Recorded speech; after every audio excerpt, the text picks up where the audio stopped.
Warning! Tube amplifiers have lethal voltages inside them. Please do not attempt to build, test, or repair these without understanding and following all safety protocols. Hey y'all! We're here to wrap up the Willsenton R8 video. And I know that you guys have been watching this series and you've been asking questions, and I've been kind of reviewing the stuff we went over in the video. And understand this video series was done basically live. I mean, I was recording it as I was researching and investigating this. And there were some things that, I was a little confused about when I was going through the amp. None of it was major stuff. It was pretty minor things, but I want to clarify a few things because there were some questions that were brought up. And then I want to kind of go over what must-dos, things that I really feel are problematic, and then things that are kind of nice to have, upgrades, and then some other things that are just kind of maybe quality of life things that just kind of make the amp, just a better thing overall. So the first thing was I got tripped up by the mystery green resistor, and I looked at the colors wrong. I was trying to figure out, why is this one resistor different than all the others? And I made the false assumption that that was a wire wound resistor. Try saying that 3 times real fast. It isn't. It's just a plain old resistor. And then I don't know why I thought it was a 5.7K. Well, at first I thought it was a 3K and then a 5.7K. I don't know why I got so tripped up on that one resistor, but it's a 4.7K 2-watt metal film resistor. Just replace it. Here's a picture of it. That's what it looks like. See, it's just a normal resistor. And it's not some weird crazy value that nobody has in stock. It's just your plain old 4.7K 2-watt resistor. The other resistor that get a lot of questions about, the one that came in the amp was a really big resistor compared to the other ones. And people are thinking it's a 5-watt resistor. I don't know what it is. They're not marked with wattages on the resistors. They just have the colors of what they are and the percentage of accuracy. And I did the math. That resistor has 1 watt of power going through it. And a good safe rule of thumb is size of resistor 3 times larger than the current going through it. 3-watt resistor is plenty big for that spot. You don't need a 5-watt resistor. Now, if you want to find a 22K 5-watt resistor to put in there, not going to hurt anything, but there's no reason to do that. Just get the same V-shape metal film resistors. They make 3-watt ones at 22K, 30 cents a piece or whatever they are, and just move on. It doesn't need to be anything special. And on the topic of wattage of resistors, people keep asking me, is that a 1-watt or is that a 2-watt? Is that a half a watt? Just put 2-watt resistors for everything except for that big guy. Put a 3-watt there and a 1-watt for the 10-ohm cathode. And they can all be 5% resistors. None of these values are super critical.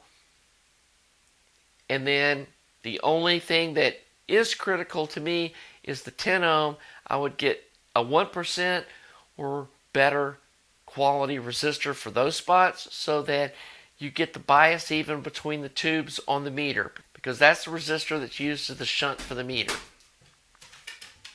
And the reason that I suggest using 2-watt resistors for everything is because higher wattage resistors have a cleaner sound. And here's a website in the description. If you want to read about that, I think this guy's right. There's no point in an amp that's this big with this much space in it to skimp out trying to save 5 cents going to a smaller size resistor. There's no reason for it. So simplifies your ordering too, simplifies the BOM. Everything's 2-watt, except for that 22K is 3-watt, the 10 ohms 1-watt. Bam, simple. All metal film, 5% except for the 110 ohm. Hope that clarifies that. And again, here's the picture of the 22 ohm 3-watt resistor that I'm talking about, so you can see which one I'm talking about. And if you're inside this amp, you'll notice that the one that's in that position is this big resistor from the factory. And I'm assuming that's probably a 3 watt. But anyway, 3 watts plenty big. So enough on that resistor. So let's go over the must-do kind of safety-related things that I feel like you really need to do, even if you're perfectly happy with the way this amp sounds. 1, those two 330 UF caps are rated voltage too low. It sees well over 450 volts on power up, and so at some point those things are going to fail. Might not be this year, might not be next year, but at some point they're going to die from being overvolted. It was easy enough to get my calipers or something like that, measure the diameter of the capacitors in your amp so that they'll fit in that clamp. And I found a couple of Mauser that were 550 volts. They were just a little bit longer. They fit right in that space. We know we're good to go now. There's one more, and I think it was a 22 UF that I upgraded to a 33, but it's also rated at 450 volts, and it sees over 450 volts on power up until the tubes start pulling current. And again, that's not ideal. I put a 500 volt there because it is after a dropping resistor, and so it doesn't see quite the voltage that those 330s do. But again, that's a capacitor that needs to be changed. The final thing that I feel like is a must-do is put the safety resistors in the bias boards. There's 4 of them, 100K, and what they do is if the wiper on the adjusting potentiometer fails, or for whatever reason goes open, it gets some dust in it. That happens all the time with potentiometers like that. The tube won't go nuclear and melt down and blow out the cathode resistor and possibly take out the output transformer. And it ruins that output tube. I've seen lots of people talking about this, about having these tubes red plate and basically go nuclear and take out a bunch of stuff and ruin a $100 tube. And those KT88 tubes are not inexpensive, at least good ones aren't. So especially if you got some gold lion tubes or something like that in your amp, put those safety resistors in the bias boards, and then if those potentiometers go open, it basically turns the tube off instead of it going wide open, red plating, and tearing up a bunch of stuff. So from there, the next thing that I think is of value is rewiring that center 6S7 so that it is divided the voltage going to each channel instead of combining them and then splitting them again. There's no reason for it to combine that voltage and then split it again. You might as well just split it coming out of that tube, and it separates the channels from each other. Doing the little fruit mod with the film cap across pin 5 to ground, you're just bypassing redundantly that 10 UF cap in the power supply. It's not increasing channel separation because they're connected together with a wire, and there's no voltage drop between 2 inches of wire from that center tube to the next one over to it. So you're basically just redundantly bypassing a capacitor, which I'm not a big fan of anyway. I'd rather see good capacitors just get used that don't need to be bypassed. And also increasing the value of those from 10 UF to 33 UF, and then the other cap from a 22 to a 33 just helps stabilize the whole voltage supply. So all of that's a win. While you're doing that, you might as well replace those resistors. And in general, I think the resistors they used in this amp are really just cheap looking. The insulation's cracking off of them. I don't know why that's happening. It's not an isolated thing with the amp that I've got, and it wasn't resistors that were subjected to heat.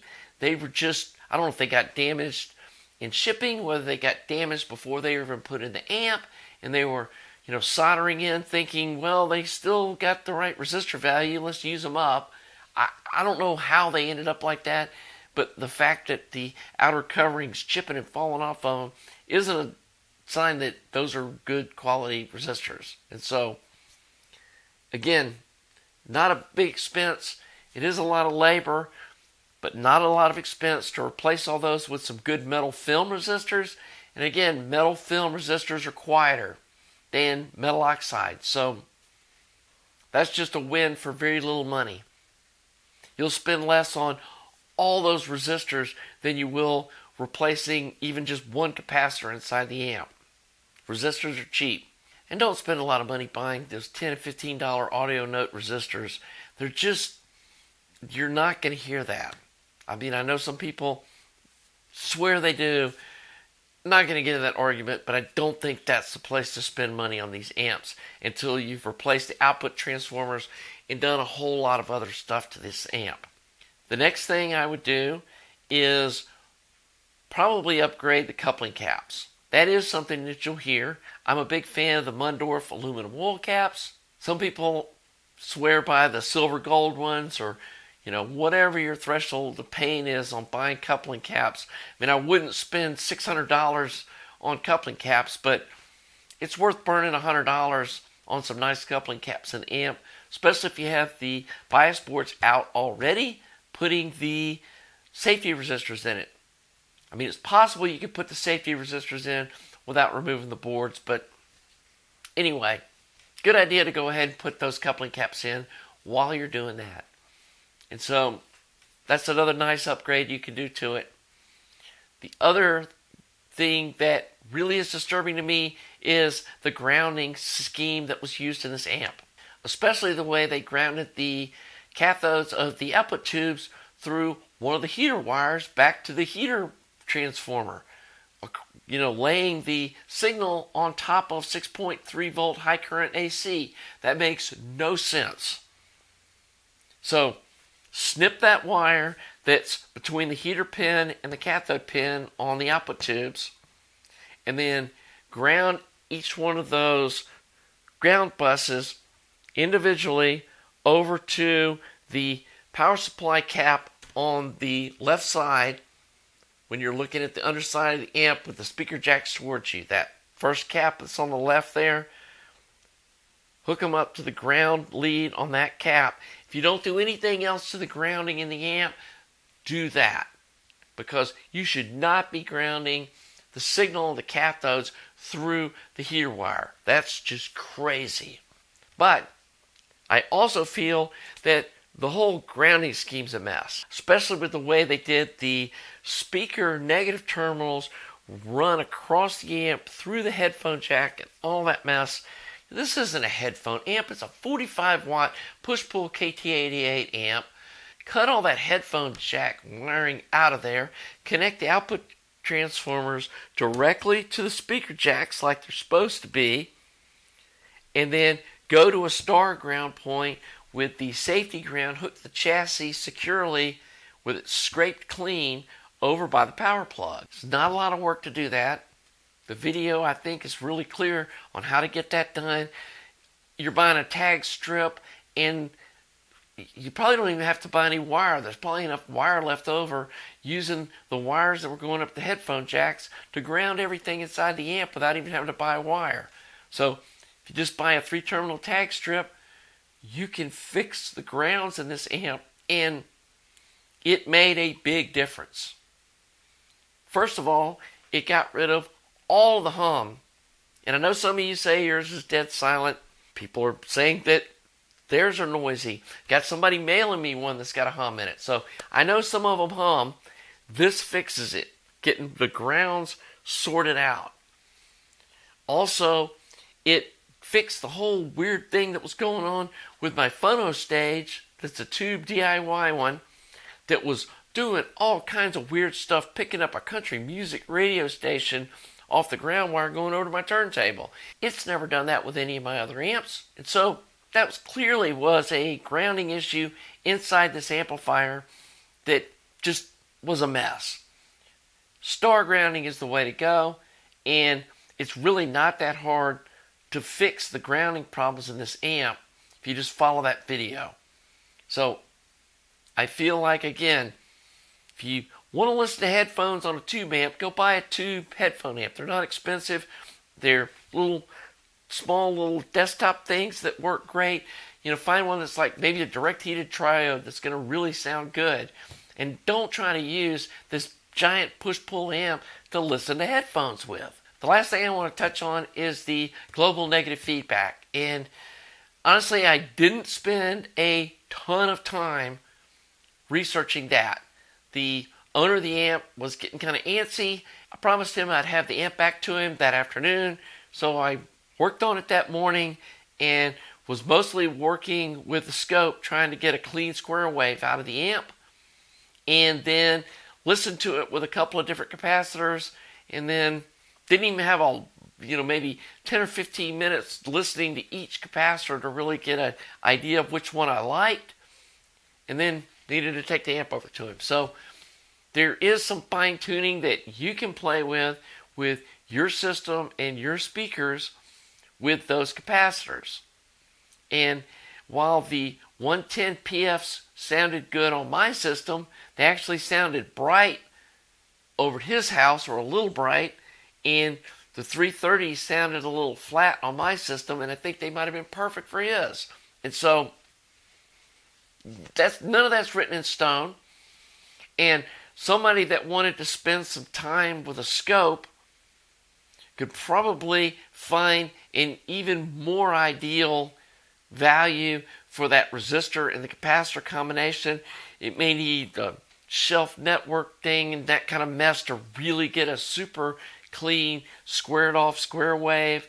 But that 24K with a 220 to 330 PF is going to give you a nice clean square wave with no ringing, and it's going to sound good.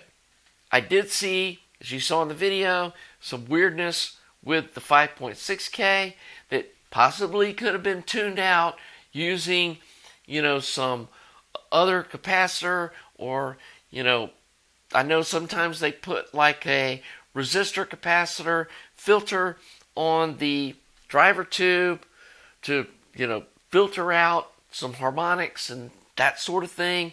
But there was something weird going on that I didn't feel was safe to leave that much negative feedback in that amp with these power transformers.